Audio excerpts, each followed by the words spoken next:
Shalom semuanya, selamat pagi, salam sejahtera bagi kita semua. Puji Tuhan, pada pagi hari ini kita masih diberi kesempatan untuk ada hingga saat ini.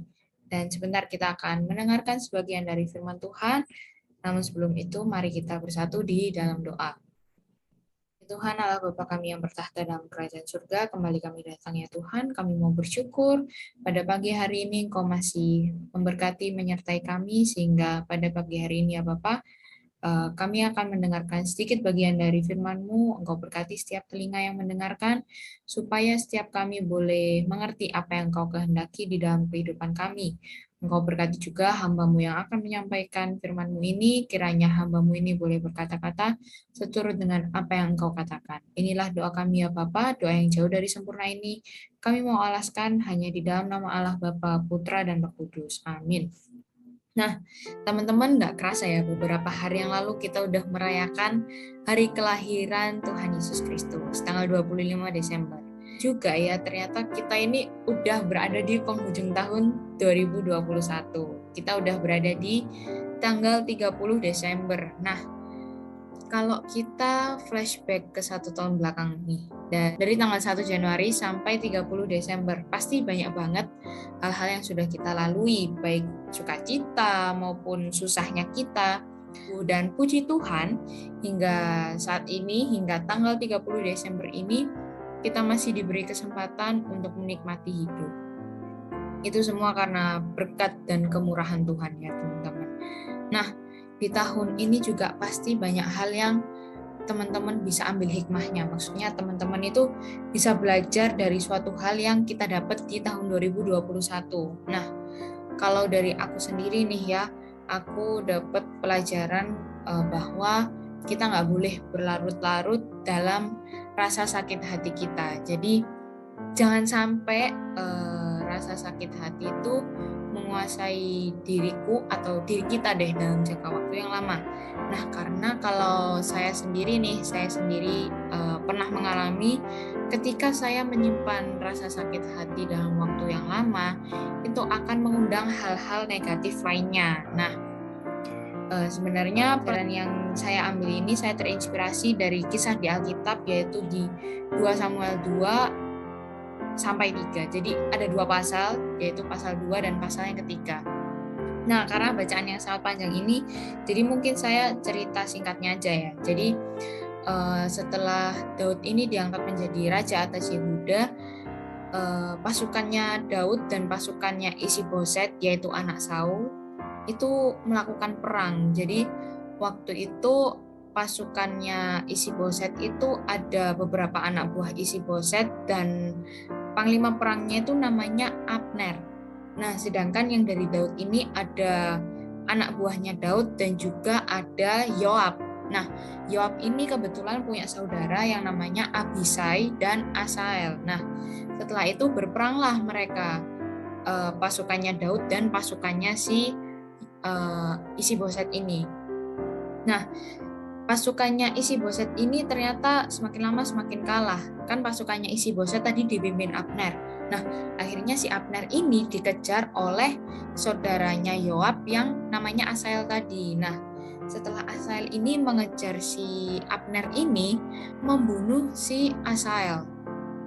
Nah, jadi Asael ini mati karena dibunuh si Abner, dan akhirnya setelah itu perang pun mereda, dan beberapa waktu kemudian Abner yang tadinya merupakan anak buah dari Isiboset, panglima perangnya Isiboset, dia itu tiba-tiba nggak berpihak lagi sama Isiboset karena Isiboset ini sudah memperkatakan hal-hal yang tidak kepada si Abner ini. Akhirnya Abner berpihak pada Daud, dia bertemu Daud dan mengadakan perjanjian dengan Daud. Akhirnya Daud pun melepas Abner, maksudnya membiarkan Abner itu pulang dengan selamat. Nah,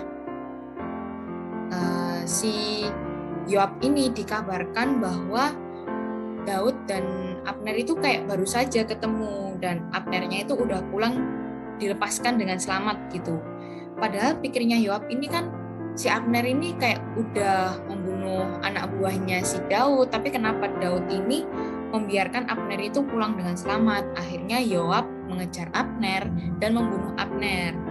Nah, Yoab ini membunuh Abner itu dengan alasan bahwa ia ingin membalaskan kematian adiknya yaitu Asahel. Selanjutnya setelah Raja Daud tahu bahwa Yoab ini membunuh Abner, sedihlah Raja Daud ini, lalu terguncang hatinya, dan akhirnya keturunannya Yoab ini yang udah membunuh si Abner ini tidak putus-putusnya ada orang yang mengeluarkan lelehan, sakit kusta, yang bertongkat, dan tewas oleh pedang atau kekurangan makanan. Nah, teman-teman, dari kisah yang sudah saya kutip tadi, kita bisa lihat ya bahwa saat Yoab ini menyimpan rasa sakit hatinya dalam waktu yang panjang, ya itu malahan terdorong untuk membalas gitu. Jadi dia malah menumbuhkan rasa dendam di dalam dirinya. Nah, kebanyakan orang itu kan pasti pengen gitu membalaskan rasa sakit hatinya kepada orang yang udah menyakiti dia supaya impas aja gitu loh. Nah, pembalasan dendam ini sebetulnya akan memberikan rasa kelegaan. Nah, tapi ada tapinya nih. Tapi rasa kelegaan yang didapat itu sifatnya temporer atau hanya sementara. Karena nggak ada hal yang bisa kita dapatkan melalui pembalasan dendam itu. Kan tadi udah dibilang ya, kalau kita balas dendam itu biar impas aja gitu kan, biar sama-sama kayak sama-sama menderita aja. Padahal kan harusnya supaya kita lega, supaya kita lebih seneng gitu kan, harus ada hal yang kita dapatkan gitu. Kalau impas kan kita nggak dapat apa-apa, jadi kelegaan yang kita dapatkan itu temporer sifatnya, karena yaitu kita nggak dapat apa-apa dari situ. Nah, sebagai anak-anak Tuhan, kita itu kan pasti pengen kelegaan yang sifatnya sejati, bukan yang sifatnya itu sementara kayak tadi dengan balas dendam itu. Nah, kelegaan yang sejati itu kita hanya dapatkan di dalam Tuhan, di dalam Allah kita. Nah, teman-teman, saya mau mengajak teman-teman membaca di Mazmur 119 ayat yang ke-45. Demikianlah firman Tuhan. Aku hendak hidup dalam kelegaan sebab aku mencari titah-titah-Mu. Nah, sama satu lagi nih, ayatnya di Matius 11 ayat yang ke-28. Dikatakan demikian. Marilah kepadaku semua yang letih lesu dan berbeban berat, aku akan memberi kelegaan kepadamu. Nah, jadi teman-teman, ketika teman-teman sakit hati dan teman-teman itu kayak pengen kelegaan gitu, tapi kelegaannya itu pengen yang sejati, bukan yang sementara dengan balas dendam tadi. Nah, teman-teman bisa cerita kepada Tuhan apa aja yang bikin teman-teman sakit hati, bikin teman-teman terbebani, dan jangan lupa juga teman-teman mencari titah-titah Tuhan. Maksudnya teman-teman itu mencari pesan yang kira-kira Tuhan ingin sampaikan kepada teman-teman. Kan bisa aja kan dengan teman-teman disakiti kayak gitu, sebenarnya Tuhan itu ingin membuat teman-teman itu menjadi pribadi yang lebih sabar, pribadi yang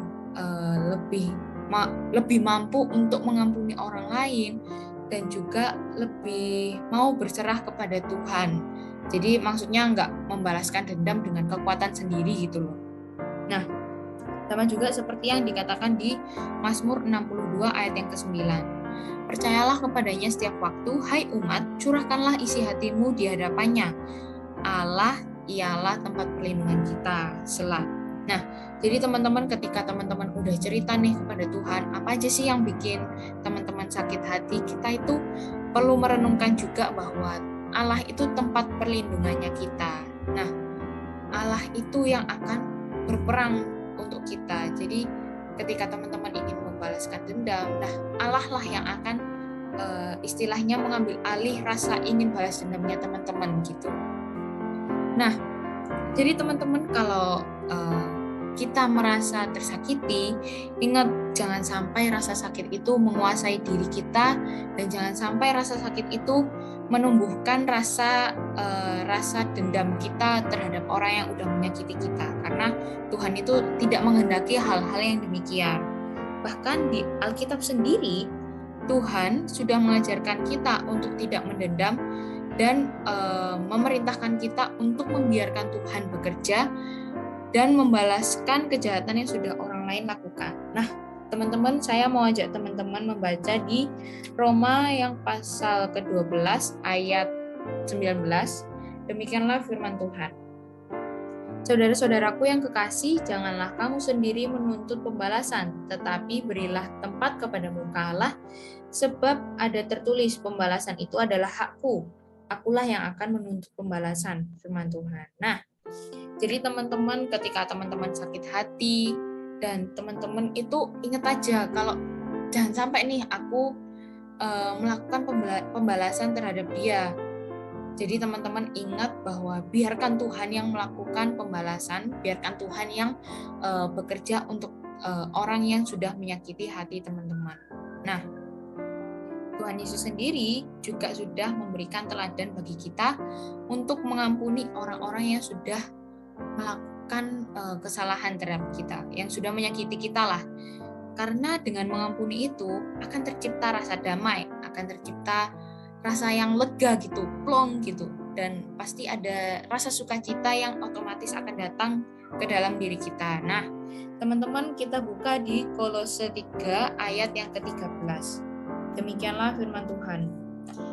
Sabarlah kamu seorang terhadap yang lain, dan ampunilah seorang akan yang lain apabila yang seorang menaruh dendam terhadap yang lain. Sama seperti Tuhan telah mengampuni kamu, kamu perbuat jugalah demikian.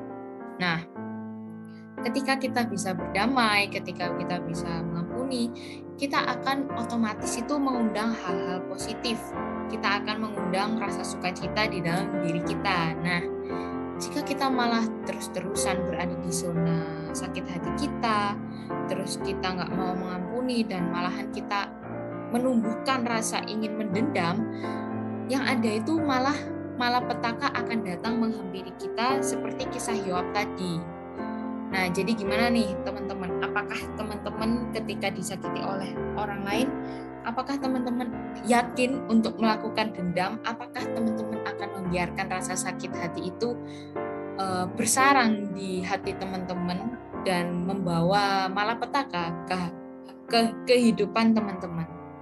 Nah, saya harap melalui renungan ini bisa juga jadi bahan kita di tahun yang berikutnya supaya bisa menjadi orang yang sabar, yang lebih mau berbesar hati, menjadi orang-orang yang tidak membiarkan rasa sakit hati kita itu bersarang di dalam diri kita, yang nantinya akan membawa hal-hal jelek yang akan mendatangkan malapetaka di dalam kehidupan kita. Nah, teman-teman, saya mau mengucapkan juga selamat untuk teman-teman yang sudah berhasil melalui tahun 2021 ini, yang pastinya nggak gampang ya bagi kita untuk melaluinya, karena pasti banyak banget hal-hal yang susah, dan puji Tuhan, Tuhan sudah mampukan kita, Tuhan sudah menguatkan kita untuk melewati tahun 2021 ini dengan baik, dan semoga di tahun yang baru, di tahun 2022 ini,